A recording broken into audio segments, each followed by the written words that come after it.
پیشاب کا قطرہ نکل رہا ہے، یہ اطمینان نہیں ہوتا کچھ لوگوں کو۔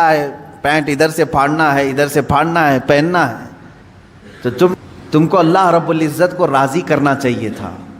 تم نکلے اپنے گھر سے کہ میں اپنے رب کو راضی کرنے کے لیے چل رہا ہوں، درمیان میں تمہیں کوئی دوست ملا، اس نے یہ بتایا کہ فلاں دوست تو تجھ سے بہت ناراض ہے، پتہ نہیں کل تو نے اس کو کچھ کر دیا تھا، کیا تو نے کچھ کیا تھا، تمہارے دل میں اس دوست کی ناراضگی کی بات آئی، سوچا کہ اس کو منا لیتا ہوں کسی طرح، یا جھگڑا کر لیں یا کچھ بھی۔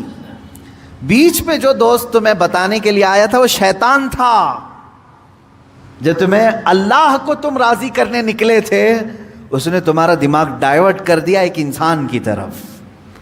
تم جا رہے تھے رب ذوالجلال کی عبادت کے لیے، اسے منانے کے لیے، شیطان نے تمہارے دل میں یہ بات ڈال دی کہ پہلے اس کا کام کر دو، اور ادھر چلے گئے، اس کو مناتے رہے، وہ نہیں مانا۔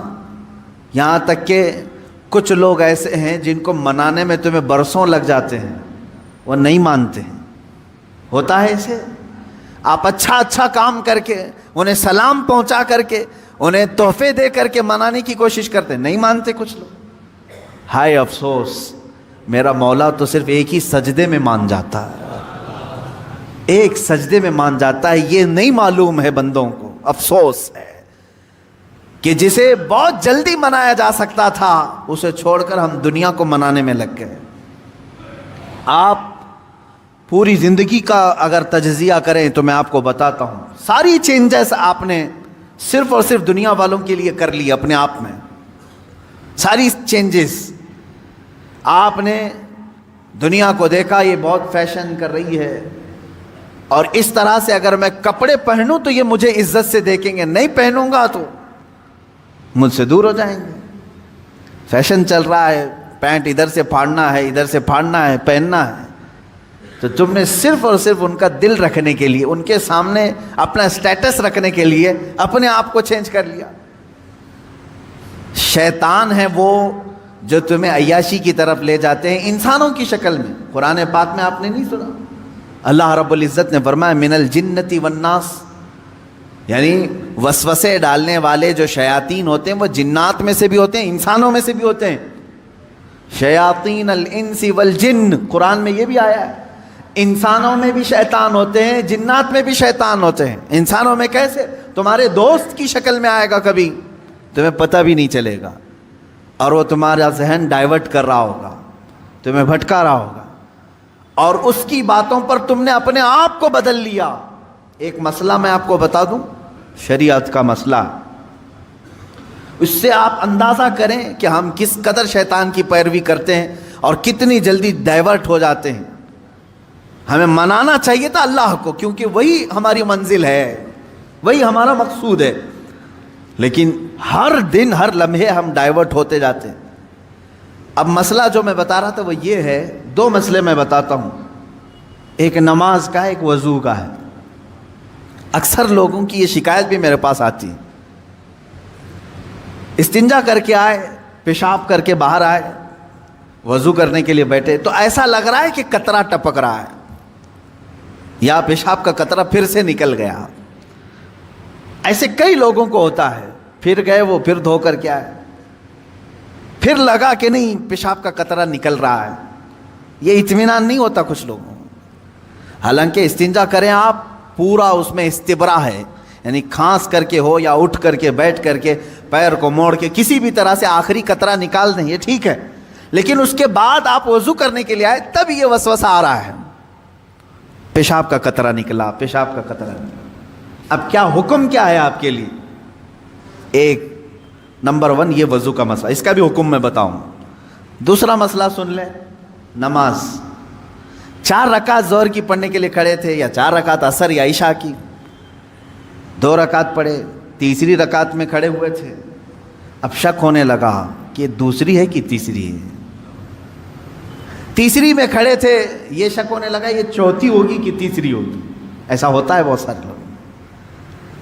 نماز کا ایک مسئلہ یہ ہے، اب وضو کا ہے، دونوں کا حکم کیا ہے اس سے میں آپ کو اپنی زندگی کے متعلق بتاؤں گا۔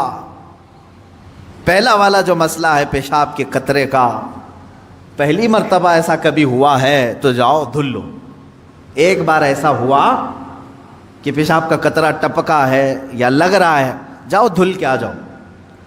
پھر ایک مرتبہ ایسا ہوا ہے کہ وضو کرنے بیٹھا ہوں، ایسا لگا کہ پیشاب کا قطرہ ٹپک گیا، جاؤ دھل کے آؤ اور اتنا حصہ جہاں کپڑے میں لگا اس کو بھی دھل لو. تیسری مرتبہ بھی ایسا ہوا ہے، دھل لو. اب اس کے بعد شریعت کہتی ہے اب نہیں جانا. اس کے بعد اب وضو کے لیے اگر بیٹھو گے تمہیں لگ رہا ہے کہ پیشاب کے قطرے ٹپک رہے ہیں، ٹپکنے دو. تم پانی لے لو ایک چلو میں اور اس جگہ پر چھڑک دو پانی وہاں پر اس کپڑے کے اوپر چھڑک دو. کیوں؟ اس لیے کہ کہا گیا ہے کہ بعد میں اگر تمہیں وسوسہ بھی آنے لگے تو یوں سمجھ لو یہ پیشاب کا قطرہ نہیں بلکہ میرا چھڑکا ہوا پانی ہے، میرا چھڑکا ہوا پانی. اچھا ایسا کیوں کرایا گیا؟ شک تو ہو رہا ہے. سنیں فقہائے کرام نے فرمایا اے بندے تجھے عبادت اللہ کی کرنی ہے. کس کی کرنی ہے؟ اللہ کو راضی کرنا ہے. اور یہ جو وسوسے آ رہے ہیں تجھے یہ شیطان کے ہیں. اگر تو بار بار اٹھ کر کے دھونے کے لیے چلا جائے گا تو بات یہ ہوگی کہ تو شیطان کی پیروی کر رہا ہے اللہ کو چھوڑ کر کے. یہاں شریعت نے یہاں تک کہا کہ شیطان کی پیروی ہو جائے گی اگر کثرت سے تو کرنے لگ گیا. جب شیطان وسوسہ ڈالا اٹھ گئے، جب شیطان شک ڈالا پھر اٹھ گئے. بار بار اگر خیال آ رہا ہے تو اس پر عمل کرنا جائز نہیں. پانی چھڑک لو اور کہو میں شیطان کی پیروی نہیں کروں گا، میرے مولا کی عبادت کروں گا. دوسرا مسئلہ نماز کا کہ جس میں اگر 3 میں 4 میں شک ہو، ایک بار ہو گیا تو چلو دوہرا لو، 2 بار ہو گیا تو چلو ٹھیک ہے، جتنا یقین ہے اس کے آگے کی رکعتیں پڑھ لو.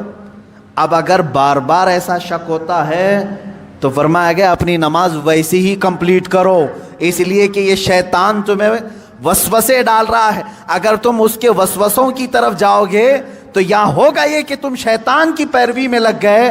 حقیقت میں نماز تو رحمان کی عبادت ہے. آپ سمجھ رہے ہیں؟ یہ 2 مسئلوں سے میں تمہیں بتاؤں گا میرے عزیزو. پوری زندگی بھر شیطان اسی طرح سے کرتا ہے، تمہیں اپنے اصلی مقصد سے ڈائیورٹ کر کے کسی عام فضول چیز میں لگا دیتا ہے، فضول چیز میں لگا دیتا ہے.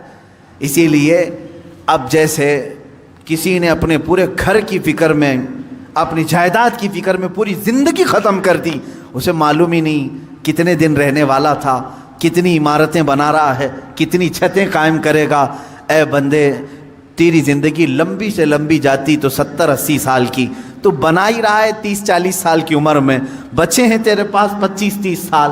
ان 25-30 سالوں کے لیے تو نے اپنی پوری زندگی جھونک دی، صحت و طبیعت سب برباد کر ڈالی.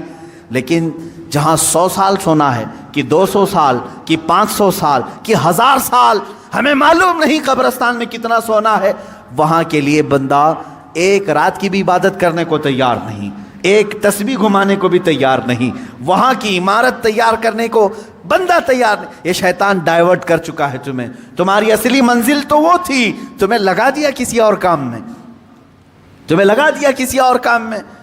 عزیزان گرامی، اسی لیے تو شاعر نے کہا تھا آگاہ اپنی موت سے کوئی بشر نہیں، سامان 100 برس کا ہے پل کی خبر نہیں. 100 برس کے پلان ہے پل کی خبر نہیں.